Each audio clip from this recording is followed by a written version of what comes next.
Assalamualaikum warahmatullahi wabarakatuh. Kita lanjut ke keanekaragaman hayati selanjutnya, yaitu pada hewan dan tumbuhan endemik.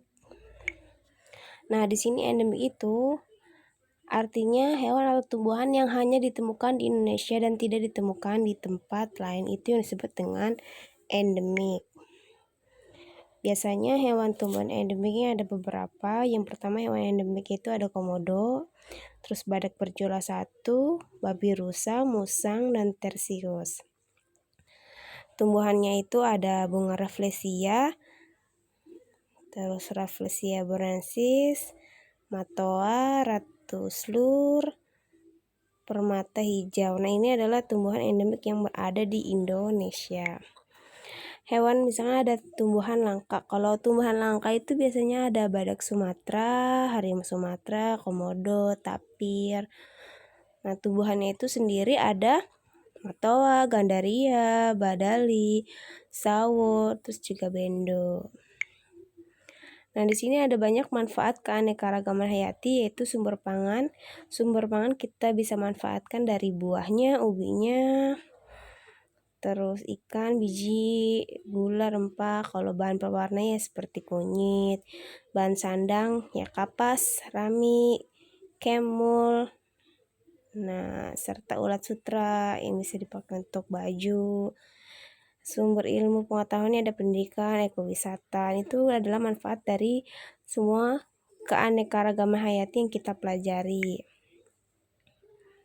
Terus juga ada bangunan, biasa sumber bangunan dari tumbuhan itu jati lontar yang biasa buat rumah, obat-obatan juga sumbernya dari tumbuhan, ada jahe juga, temulawak. Bahan kosmetik juga dari tumbuhan, misalkan bunga melati atau bunga mawar. Nah, sebagian dari sosial budaya itu misalkan tumpengan dan lain-lain ya. Di sini ada hilangnya keanekaragaman hayati ya. Disebabkan karena apa? Karena fragmentasi dan hilangnya habitat. Misalkan habitatnya di suatu tumbuhan atau tumbuhan dan hewan, habitatnya sudah di situ lagi. Nah, itu bisa menjadi hilangnya keanekaragaman hayati. Introduksi spesies. Jadi spesies jenisnya yang kita temui itu karena habitat sudah tidak di situ lagi dan sudah dipindahkan, mungkin akan hilang. Eksploitasi berlebihan pada spesies hewan dan tumbuhan. Jadi kita tidak boleh bereksploitasi berlebihan. Cukup hanya kita ketahui bahwa itu adalah hewan langka atau hewan endemik atau hewan yang kita harus jaga baik-baik. Terus juga ada pencemaran tanah, air, udara. Ketika pencemaran tanah itu ada air dan udara, maka tidak berkemungkinan tumbuhan dan hewan itu hilang karena adanya pencemaran. Industrialisasi kehutanan dan pertanian. Jadi industrialisasi kehutanan itu misalkan hutannya kita tebang dan lain-lain. Nah, itu adalah di sini akan hilang nih hutan-hutan tebang. Nah, perubahan iklim. Perubahan iklim juga bisa terjadi karena hewan, tumbuhan, dan makhluk hidup lain ketika perubahan iklim global bisa hilang karena adanya cuaca yang tidak teratur. Nah, di sini ada konservasi keanekaragaman hayati. Misalkan ada konservasi atau upaya ada pelestarian ex situ. Nah, ini adalah solusi supaya pelestarian keanekaragaman hayati ini bisa terjaga. Ada pelestarian ex situ, misalnya penangkaran di luar habitat. Kalau ex situ berarti keluar ya. Misalnya kebun raya, kebun binatang atau taman safari itu adalah pelestarian ex situ. Hanya saja hewan misalnya di tempat habitatnya, ketika di situ mulai terjadi kelangkaan atau misalnya terjadi kerusakan pada habitat, maka pelestariannya dengan memindahkan hewan tersebut ke kebun raya, kebun binatang, dan lain-lain. Untuk apa? Untuk melestarikan keanekaragaman hayati, jadi agar tidak punah. Jadi harus kita jaga baik-baik. Nah, pelestarian in situ, pelestarian itu biasanya dia ada di alam itu sendiri. Contohnya cagar alam Pulau Komodo. Nah, di situ kan banyak komodo yang tinggal di situ habitatnya. Maka harus kita jaga cagar alam tersebut. Di situ ada pulau komodonya, ada komodonya. Jadi ketika komodo tersebut langka, diburu oleh manusia atau dan lain-lain, maka harus dijaga dengan baik. Namanya cagar alam pulau komodo, tapi habitatnya dia sendiri. Tuh. Itu adalah upaya pelestarian pada in situ.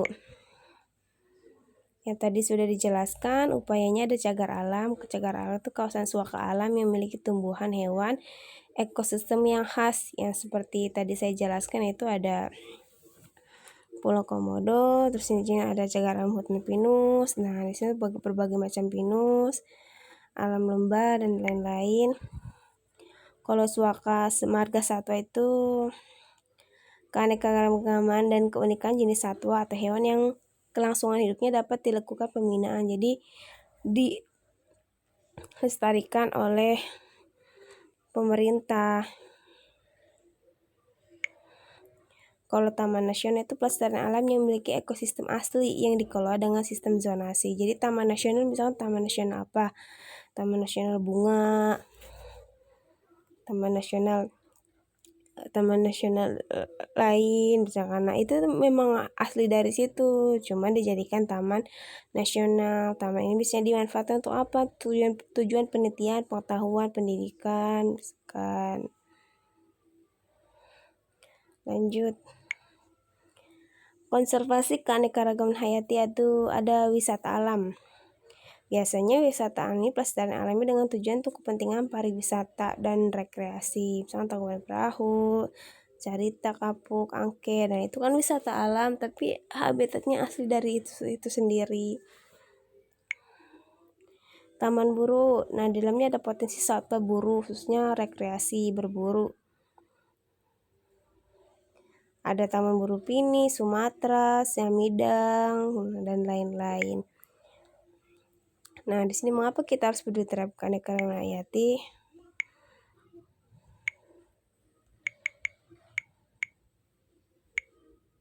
Di sini ya, sudah dijelaskan tadi berbagai macam manfaat dari keanekaragaman hayati. Ternyata manfaatnya sangat banyak untuk kita. Jadi, alangkah baiknya kita menjaga kelestarian dari keanekaragaman hayati tersebut.